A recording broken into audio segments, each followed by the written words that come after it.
pido, mis hermanos, que abran sus Biblias en el Salmo 139. Salmo 139. Y voy a leer de la Biblia de las Américas.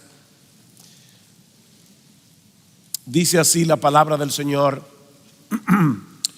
Oh Señor, tú me has examinado, me has escudriñado y conocido. Tú conoces mi sentarme y mi levantarme. Desde lejos comprendes mis pensamientos.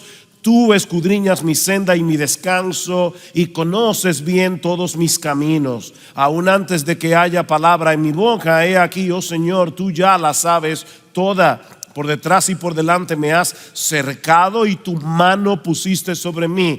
Tal conocimiento es demasiado maravilloso para mí, es muy elevado, no lo puedo alcanzar. Y aquí está el pasaje, los versículos que vamos a estar exponiendo en esta mañana.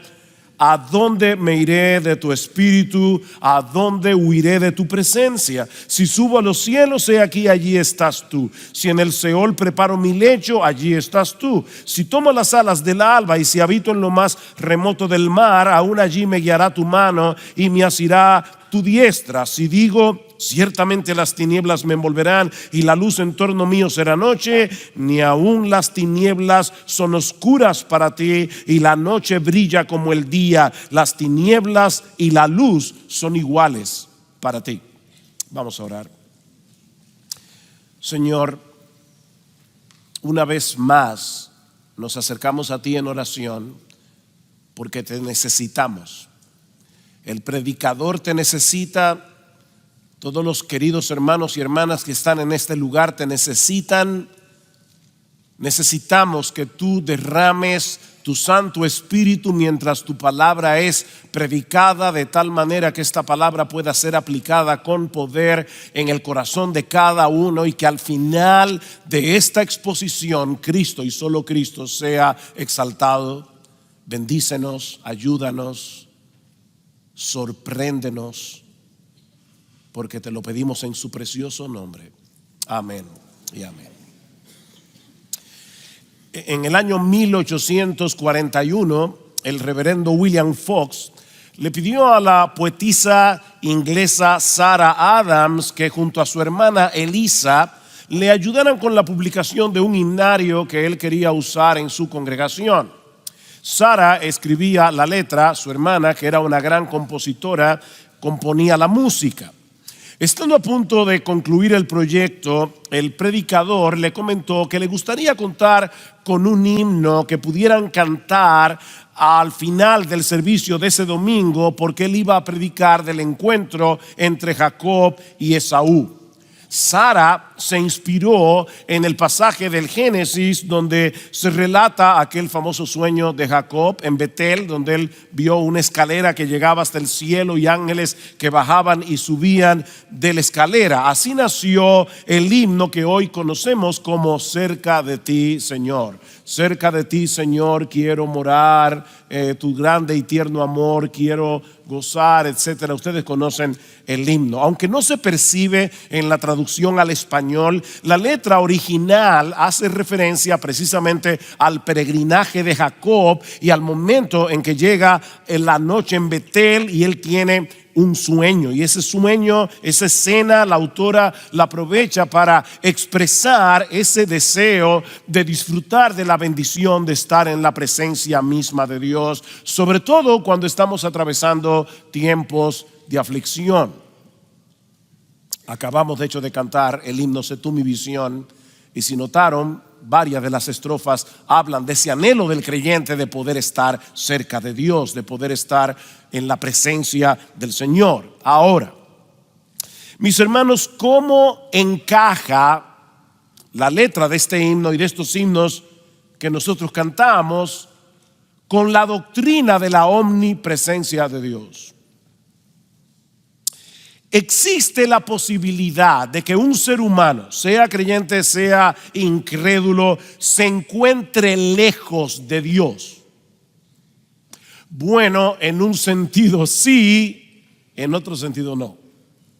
Y eso es precisamente lo que yo quiero mostrar en esta mañana, una de las cosas que vamos a estar mostrando en esta mañana al considerar la doctrina de la omnipresencia de Dios a la luz del Salmo 139, específicamente los versículos 7 al 12.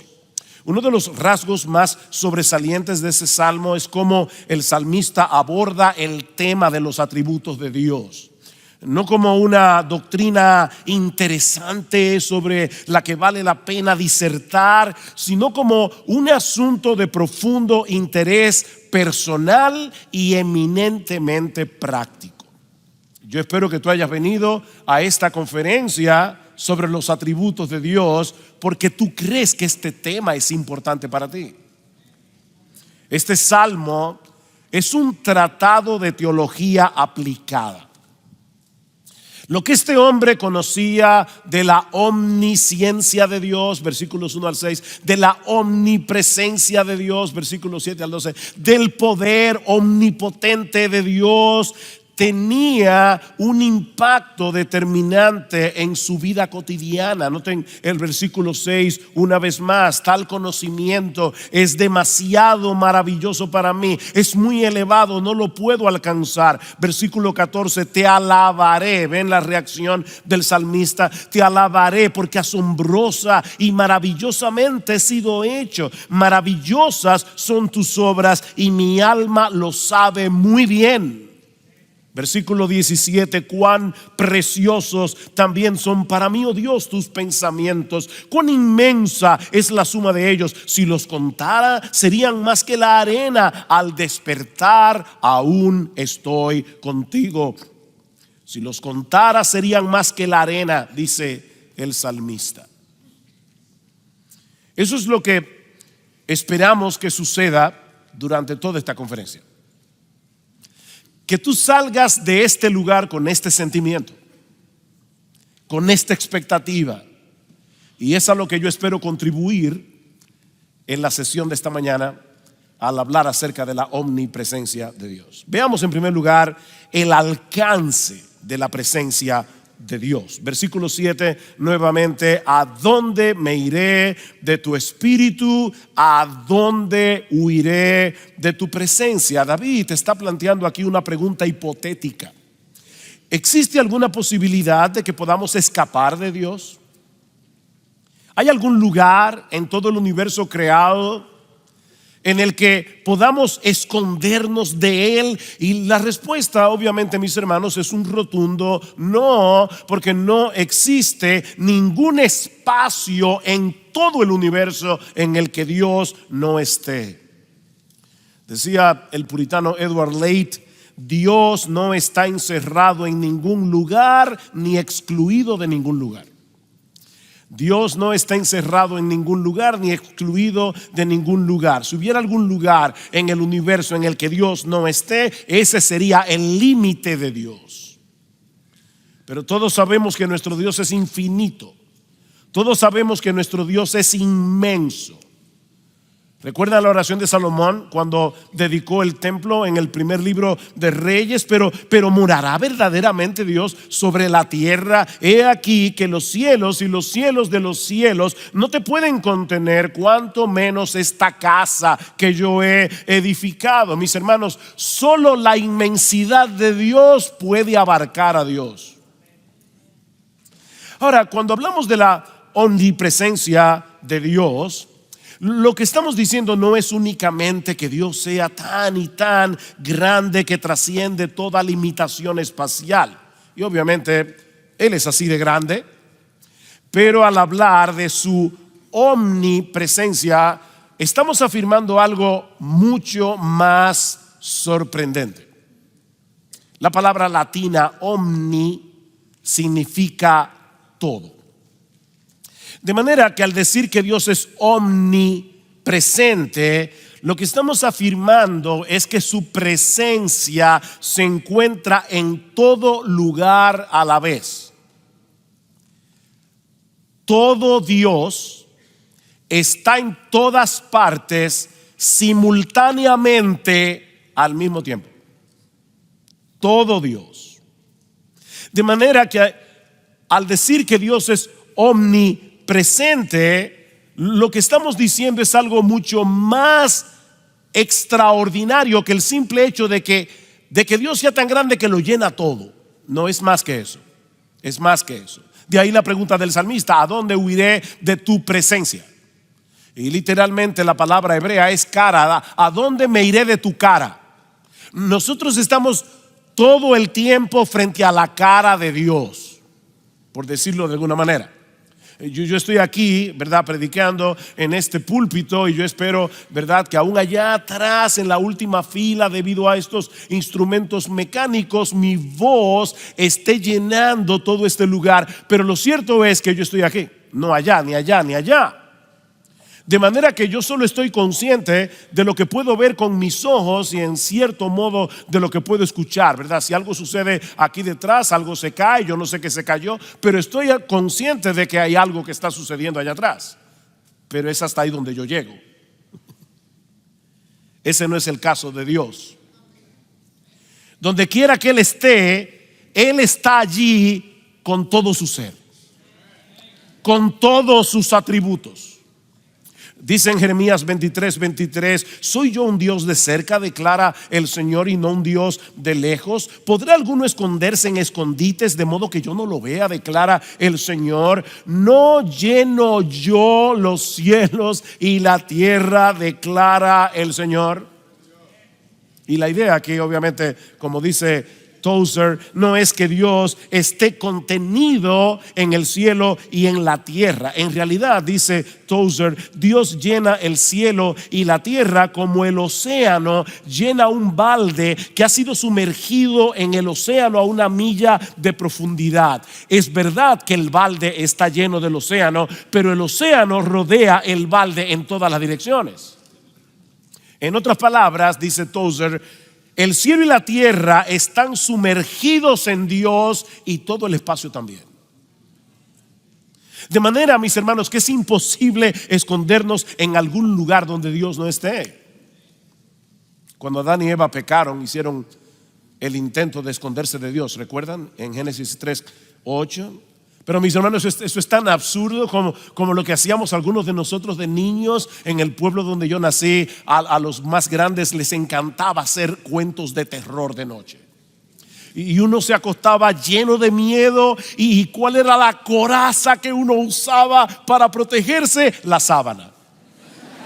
Pero eso no nos protege de nada. Es absurdo. Bueno, mis hermanos, así de absurdo es pensar que podemos huir de Dios. Porque Él no solo trasciende el espacio, sino que está presente con todo su ser en todo lugar al mismo tiempo. Eso es lo que el salmista va a resaltar ahora aquí a través de una serie de contrastes: arriba, abajo, el este, el oeste. Noten el versículo 8. Si subo a los cielos, he aquí, allí estás tú. Si en el Seol preparo mi lecho, allí estás tú. Este es un intento de escape vertical. Puedo tratar de subir hasta lo más alto, puedo descender hacia lo más bajo, pero sería completamente inútil, porque en los dos extremos y todo lo que hay en el medio, Dios está. 2 veces dice: allí estás tú. O puedo intentar un escape horizontal, pero el resultado sería el mismo. Versículo 9: si tomo las alas del alba y si habito en lo más remoto del mar, aún allí me guiará tu mano y me asirá tu diestra. El sol, ¿verdad?, se levanta en el este, y desde la perspectiva de Israel, el mar Mediterráneo se encuentra en el oeste. De manera que si aún fuera posible huir con la rapidez de la luz a cualquiera de los dos extremos, al este o al oeste, sería completamente inútil. Seguramente David no sabía en ese momento que la luz se desplaza en el vacío a unos 300,000 kilómetros por segundo. No creo que David tuviera ese dato. Él no tenía Google ni Wikipedia. Pero él sí sabía que ningún objeto conocido se mueve más rápido que la luz. Cuando los primeros rayos de luz de la aurora comienzan a aparecer, inmediatamente se mueve de un extremo al otro con una velocidad asombrosa, sorprendente. Y lo que David está diciendo es que si aún fuera posible subirse en uno de esos rayos de luz y tratar de huir lo más lejos posible en el horizonte a 300,000 kilómetros por segundo, ni aún así llegaríamos a algún lugar donde Dios no esté. Pero el salmista quiere agotar todas las posibilidades. Así que se pregunta si acaso él podría ocultarse de Dios bajo el manto de la oscuridad y de la noche. Noten el versículo 11: si digo ciertamente las tinieblas me envolverán y la luz en torno mío será noche, ni aún las tinieblas son oscuras para ti, y la noche brilla como el día, las tinieblas y la luz son iguales para ti. Ven, hermanos, todo intento de escapar es inútil, porque Él no solo trasciende el espacio, sino también la luz y las tinieblas. Aunque pudieras esconderte en el lugar más oscuro del mundo, el Dios omnisciente y omnipresente te vería y te escudriñaría como si estuvieras en el lugar más iluminado del planeta. Dice el salmista en el Salmo 98: has puesto nuestras iniquidades delante de ti. Y ahora escucha, mi hermano, mi hermana, nuestros pecados secretos a la luz de tu presencia. ¿De verdad tú crees que alguna vez has hecho algo de lo que nadie se enteró? Es imposible escapar de Dios. En Él vivimos, nos movemos y existimos, dice Pablo a los atenienses en Hechos 17.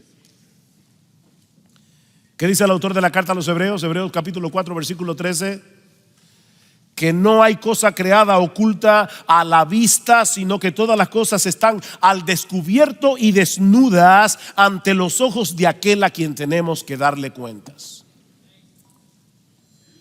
Dice Lewis, C.S. Lewis: podemos ignorar la presencia de Dios, pero no podemos evadirla, porque el mundo está lleno de Él. Pero ahora me encanta esta frase de Lewis: lo que pasa es que Él anda por todas partes de incógnito. Tú puedes ignorar la presencia de Dios, pero no creas que por eso estás evadiendo la presencia de Dios. Ahora, yo quiero hacerles una pregunta bien honesta. Hasta este punto del Salmo, ¿cómo te sientes?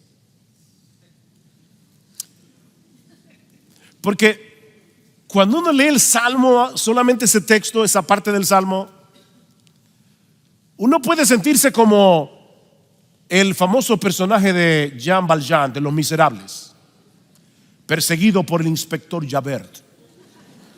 No puedo escapar. Y puede producirte una especie de paranoia cósmica. No puedo escapar.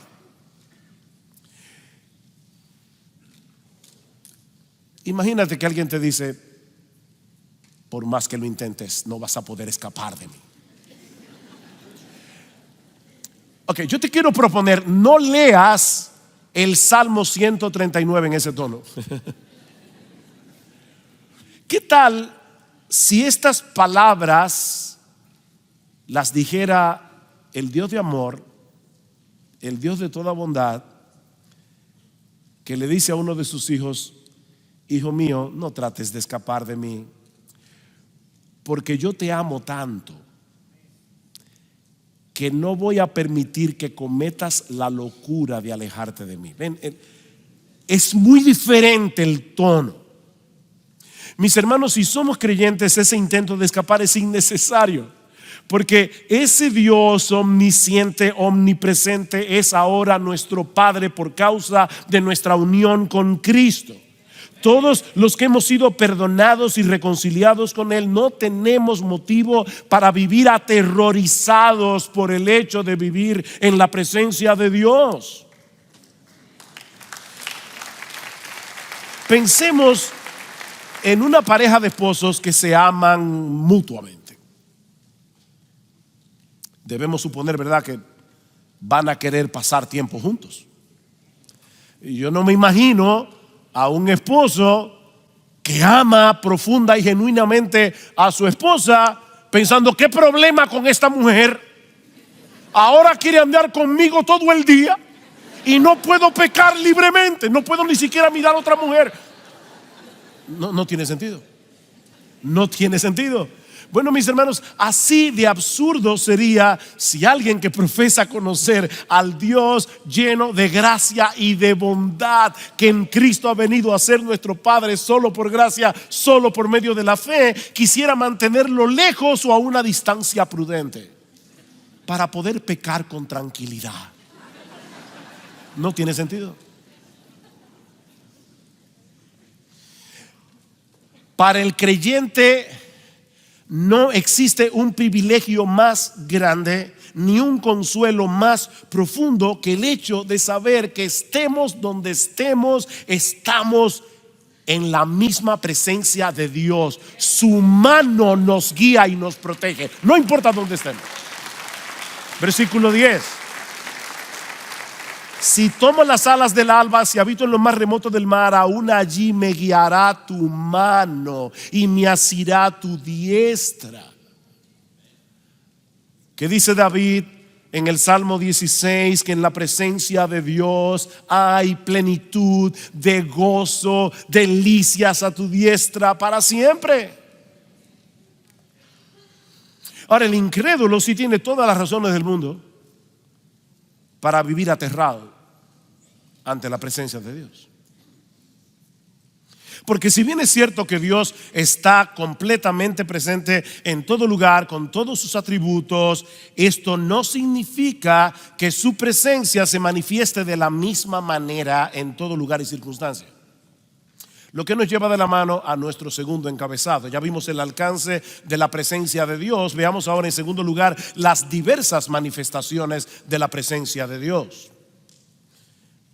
Todo Dios está en todo lugar al mismo tiempo, pero obrando de diversas maneras. Por ejemplo,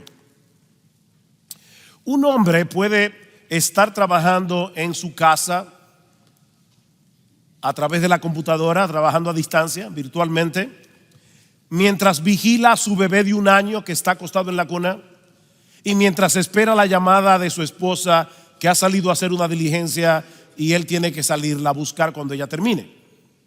Ven, como empleado, él está en ese lugar trabajando. Como padre, él está en ese lugar cuidando al bebé. Como esposo, él está en ese lugar esperando la llamada de su esposa. Un hombre, un ser humano común y corriente, haciendo varias cosas a la vez. Bueno, mis hermanos, en un sentido infinito, Dios está presente en todo lugar, pero haciendo un montón de cosas a la vez, algunas de ellas muy disímiles entre sí. Por un lado, Dios está presente en todo lugar sustentando su creación. Sustentando su creación. Todas las cosas creadas se mantienen existiendo y funcionando porque Dios está presente en cada una de ellas. No son las leyes de la naturaleza lo que mantiene a este universo funcionando. Es nuestro bendito Señor y Salvador. Dicen Colosenses 1:17 que es por medio de Cristo que todas las cosas se mantienen cohesionadas o formando un todo coherente. Y el autor de la carta a los Hebreos nos dice que Él es quien sustenta todas las cosas con la palabra de su poder o con su palabra poderosa. Cristo está ahí. Pero la Biblia también enseña que Dios está presente en todo lugar por medio de su autoridad y su justicia divina para juzgar y castigar al malo conforme a sus obras. Por ejemplo, dice en Génesis 18:21 que Dios descendió sobre Sodoma y Gomorra. La idea obviamente no es que Dios estaba confinado al cielo y ahora tuvo un movimiento, ¿verdad? Él se movió del cielo a la tierra. No, hermanos, esto es lo que se conoce como un lenguaje antropomórfico. El autor de la escritura nos está hablando en un lenguaje que tú y yo podamos entender. Pero lo que esto quiere decir es que el Dios omnipresente había decidido traer sus justos juicios sobre Sodoma y Gomorra por causa de sus pecados. Dios no se había movido de lugar, pero su juicio iba a descender sobre ellos para destruirlos. La separación que hay entre Dios y los incrédulos no es geográfica, es relacional. ¿Está el impío lejos de Dios? Sí y no. Sí, relacionalmente, no geográficamente. El impío también está en la presencia de Dios. ¿Han visto ustedes a esos esposos que tienen un problema y están en la misma habitación, pero relacionalmente están a 1000 kilómetros de distancia? Es diferente esta cercanía. Ahora, la Biblia enseña también que Dios está presente, y ese es el uso más común de la expresión la presencia de Dios en la Biblia. Dios está presente en medio de los suyos para bendecirlos con toda bendición espiritual en los lugares celestiales en Cristo. ¿Recuerdan lo que decía el hermano Alejandro Pelufo ayer? Como el punto de Éxodo 32, 33 era el hecho de la presencia de Dios. La presencia de Dios,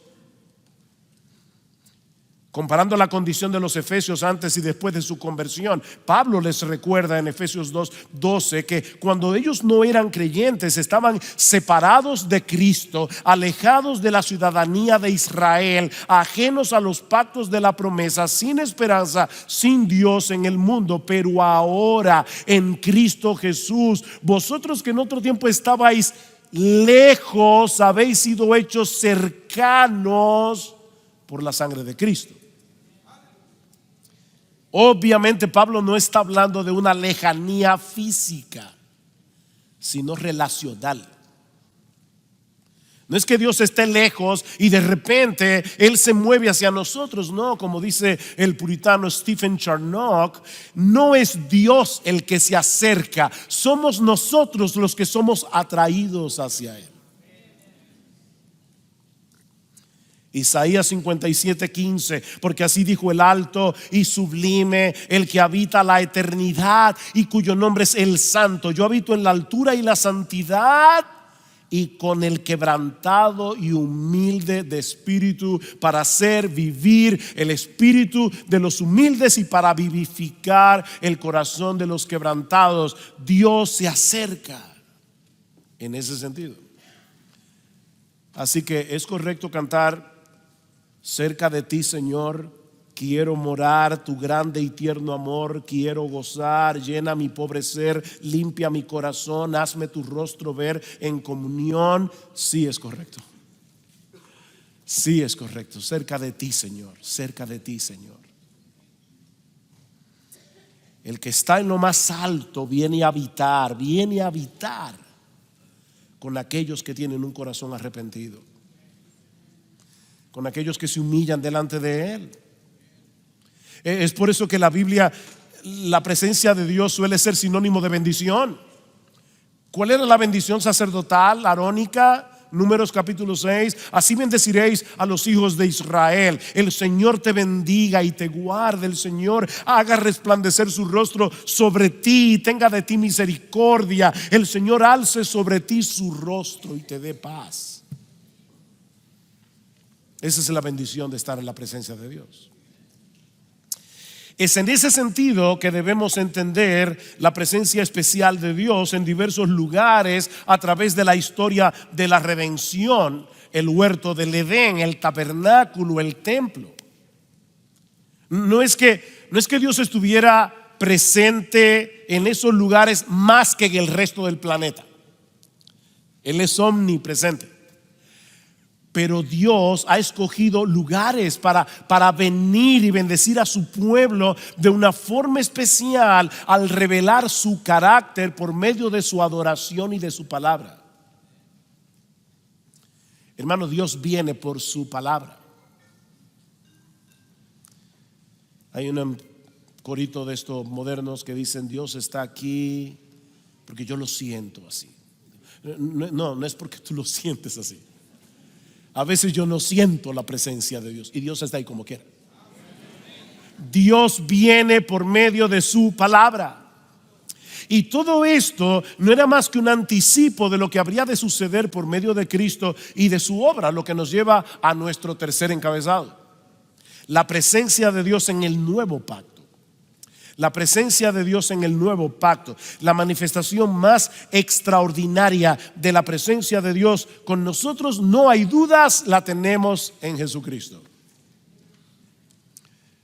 El ángel le dice a José, Mateo 1, este niño se llamará Emmanuel.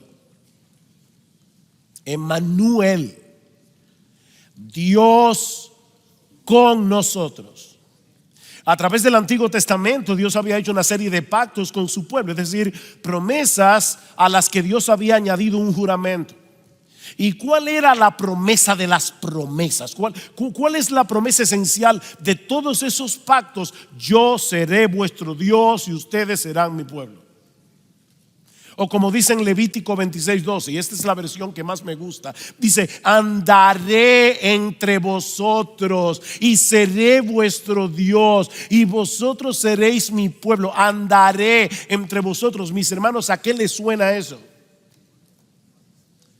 En el principio era el verbo era con Dios, el verbo era Dios y aquel verbo se hizo carne, fue hecho carne, puso su tabernáculo entre nosotros, moró entre nosotros y vimos su gloria, gloria como lo del unigénito Hijo de Dios. El Dios Todopoderoso, la segunda persona de la Trinidad, se hizo hombre y anduvo entre nosotros.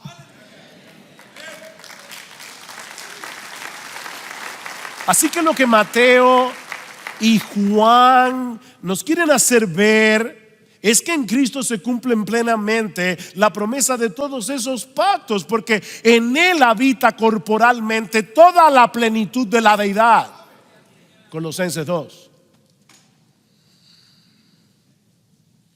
Wow, hermanos. No me acuerdo, ayer oímos tantas prédicas que ya ni me acuerdo quién predicó qué, pero sé que uno de los predicadores decía constantemente: esto debe sorprendernos. Creo que eras tú, Alejandro. Esto debe sorprendernos. Esto debe sorprendernos. La segunda persona de la Trinidad, Dios el Hijo, se hizo hombre para venir, estar en medio nuestro, morir por nosotros en una cruz y reconciliarnos con Dios, de modo que tú y yo ahora pudiéramos disfrutar la bendición de su presencia en nuestras vidas. Pero no termina ahí. Él ascendió a los cielos después de su muerte y su resurrección, pero nos envió su Espíritu.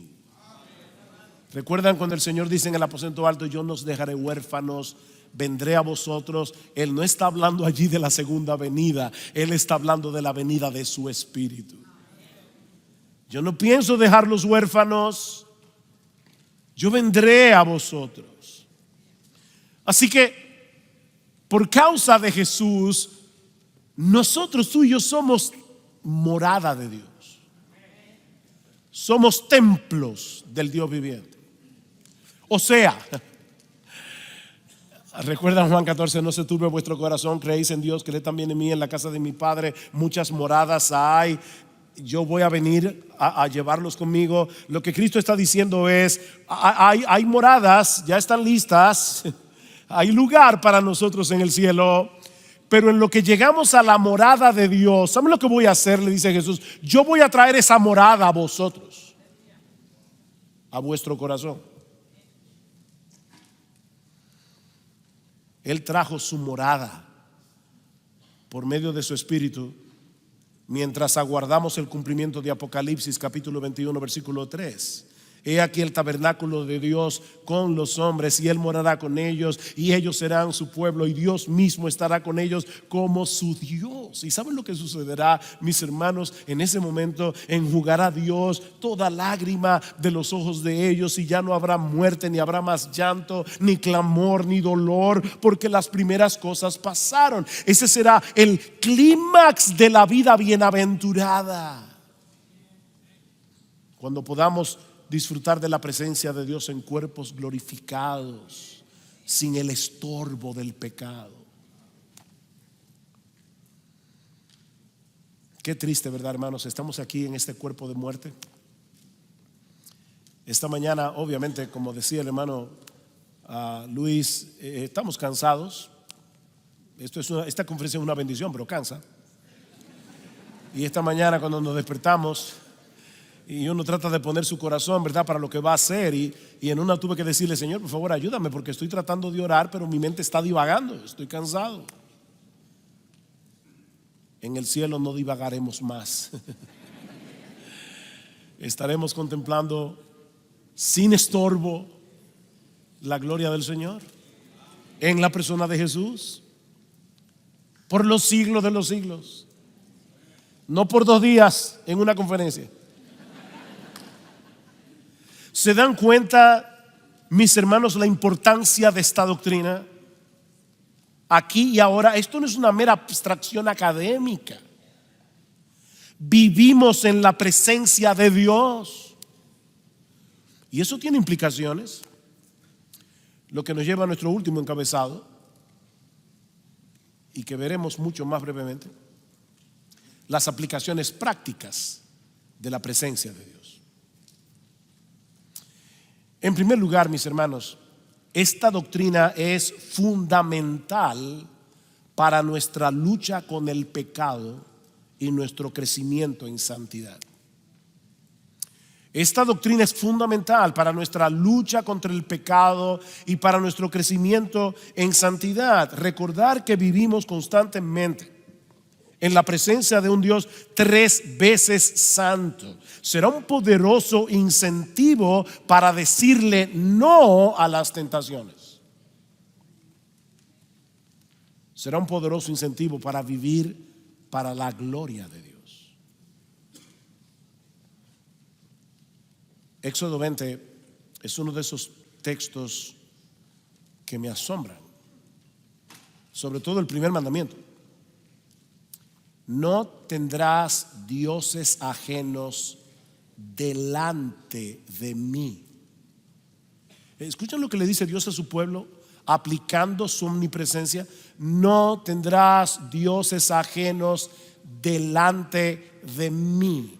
Cada vez que nosotros sustituimos a Dios por un ídolo, lo que estamos haciendo es exactamente lo mismo que un marido infiel que pone la foto de su amante en la cabecera de la cama de su lecho nupcial, para que su esposa vea la foto de su amante cada vez que despierta. Dios está diciendo: no tendrás dioses ajenos delante de mí. Estamos en la presencia de Dios. Eso es serio. Todo lo que hacemos lo hacemos en la cara de Dios, y con Dios morando en nuestro corazón. ¿O ignoráis que vuestro cuerpo es templo del Espíritu Santo, el cual está en vosotros, el cual tenéis de Dios, y que no sois vuestros? 1 Corintios 6:19. Glorificad pues a Dios en vuestro cuerpo y en vuestro espíritu, porque ambos son de Dios. Somos templo del Espíritu Santo. Pero en segundo lugar, esta doctrina es un gran consuelo en medio del dolor y de la aflicción. Una de las cosas más terribles que uno puede sentir cuando está en medio del dolor es la soledad. Tenemos gente alrededor, pero uno percibe: no me entienden, no entienden mi dolor. Y por lo tanto, yo puedo estar rodeado de personas, pero me siento solo. Mi hermano, mi hermana, tú no estás solo. Tú eres un hijo de Dios. Tú no estás solo. La mano de Dios está sobre nosotros en todo momento y circunstancia, pero de manera particular en medio del sufrimiento. En medio del sufrimiento. Claman los justos y el Señor los oye. El Señor los oye y los libra de todas sus angustias. Salmo 34, 17. Cercano está el Señor a los quebrantados de corazón y salva a los abatidos de espíritu. ¿No está cerca Dios del que tiene gozo? Claro que sí. Podemos disfrutar a Dios en el gozo, pero el salmista quiere recordarnos, porque en el gozo es fácil recordar que estamos en la presencia del Señor, pero no siempre en el dolor. Y por eso el salmista nos está diciendo: no lo olvides, cercano está el Señor a los quebrantados de corazón. Su presencia especial está con aquellos que claman a Él en medio del dolor, para venir a consolarlos y fortalecerlos. Piensa en el ejemplo de José, vendido por sus propios hermanos, encarcelado injustamente, lejos de su familia, pero allí en ese país extraño, lejos de su padre. ¿Qué dice Génesis 39, 21?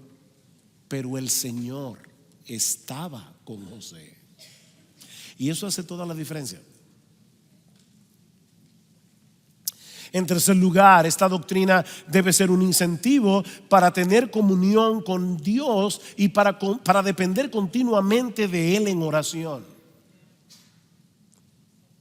Sobre todo cuando estamos haciendo su obra, sobre todo cuando estamos cumpliendo la gran comisión. Él ha prometido estar con nosotros todos los días hasta el fin del mundo. Sobre todo cuando estamos cumpliendo la encomienda de hacer discípulos. Porque es donde se encuentra esa promesa, Mateo 28. Así que no estamos solos cuando estamos haciendo la obra del Señor, y podemos depender de Él. Ustedes no se imaginan, mis hermanos, lo que siente un predicador cuando ya están cantando el último himno y sabe que en unos segundos viene aquí a predicar. De verdad, ustedes no se imaginan lo que es eso. Y uno dice: Señor, yo me siento tan débil. Aquí está toda esta gente que vino este fin de semana a ser edificados, y lo voy a edificar yo. Tú sabes que yo no puedo. Por favor, ven, Señor. Ministra a este pueblo por medio de tu palabra. En cuarto lugar, la omnipresencia de Dios debe ayudar a los creyentes a luchar con el temor. A luchar con el temor. Tenemos tantos temores, ¿verdad? Tantas dudas, tanta perplejidad. Le preguntaron una vez a alguien: ¿es usted creyente? Y dijo: no, yo soy dudante. Yo vivo luchando con tantas dudas, con tanto temor.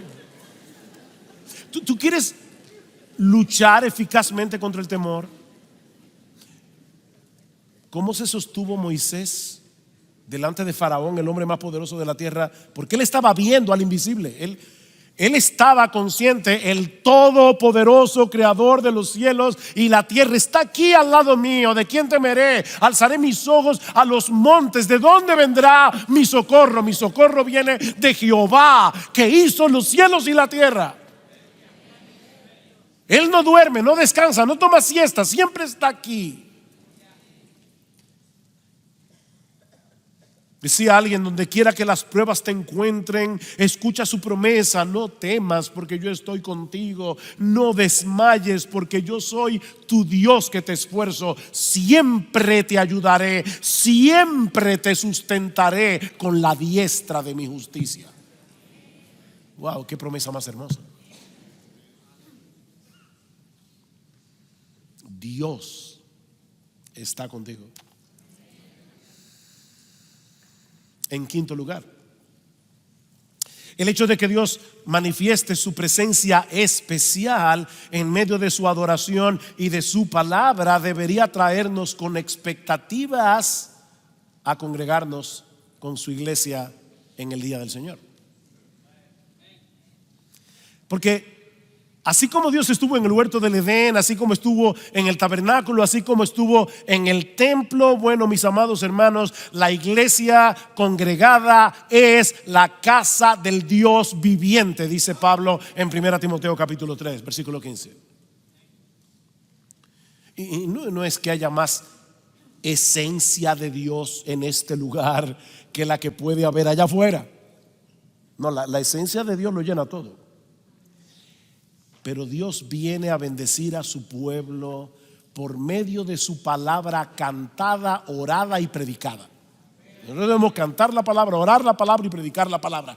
Y cuando esa palabra está siendo orada, cantada, predicada, Dios viene por medio de su palabra a bendecir a su pueblo. Alguien decía que la predicación, oigan eso hermanos, la predicación le da pies y manos al Cristo vivo. Y Él viene a través de su palabra a bendecir a su pueblo. ¿Con qué expectativa debemos congregarnos mañana domingo? Cada domingo debemos venir con un corazón preparado, con un corazón expectante para encontrarnos con Dios, para escuchar su voz a través de su palabra predicada. Su voz a través de una voz humana. Nunca, yo no sé si los hermanos que están aquí me pueden ayudar con eso, pero yo nunca he entendido la predicación. Y tengo 41 años predicando. Nunca he entendido cómo es que Dios usa la voz de un ser humano que está predicando su palabra para hablarle a su pueblo. Pero eso es lo que sucede cuando se está predicando la palabra de Dios. El que a vosotros oye, a mí me oye, dice Jesús. Así dice el Señor: el cielo es mi trono, la tierra el estrado de mis pies. ¿Dónde pues está la casa que podríais edificarme? ¿Dónde el lugar de mi reposo?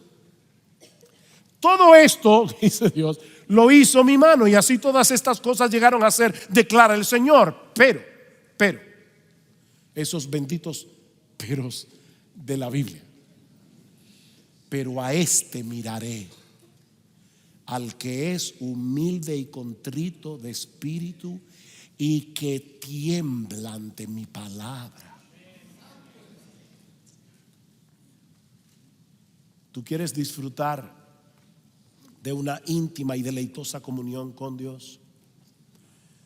Acércate con un espíritu humilde y con un corazón sensible para escuchar su voz a través de la exposición de su palabra.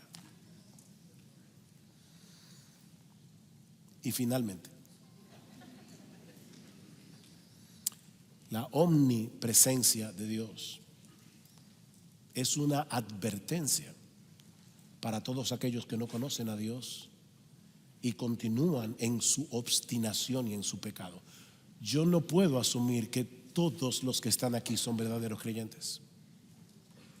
No los conozco, pero tal vez vino un hijo, un hermano, una hermana que fue invitada a esta conferencia.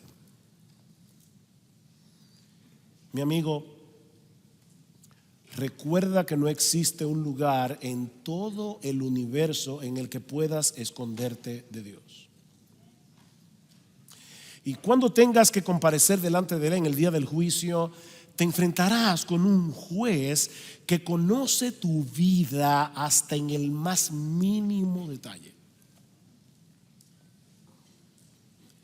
Pero ese juez diseñó un plan de salvación por medio de la persona de su Hijo, que vivió la vida de perfecta obediencia que tú jamás podrás vivir, y que murió en una cruz como un criminal por todos los pecados de aquellos a quienes Él vino a salvar. Y hoy te ofrece en el Evangelio perdón y vida eterna por medio de la fe. Mi amigo, no sigas tratando de huir de Dios, huye hacia Dios. Huye hacia Dios.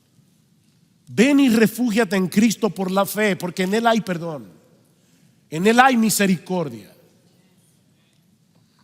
En el texto que citaba nuestro hermano ayer, Éxodo capítulo 34, ese es un texto incomprensible. En una misma línea dice que Dios no puede dar por inocente al culpable. Dios no puede pasar por alto nuestros pecados. Él no puede hacer eso.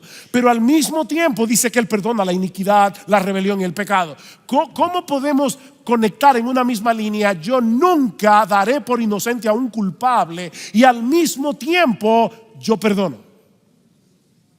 Tenemos que meter a Cristo en la ecuación. Porque Dios, nuestro Dios, nunca tendrá por inocente a un culpable, pero castigó a un inocente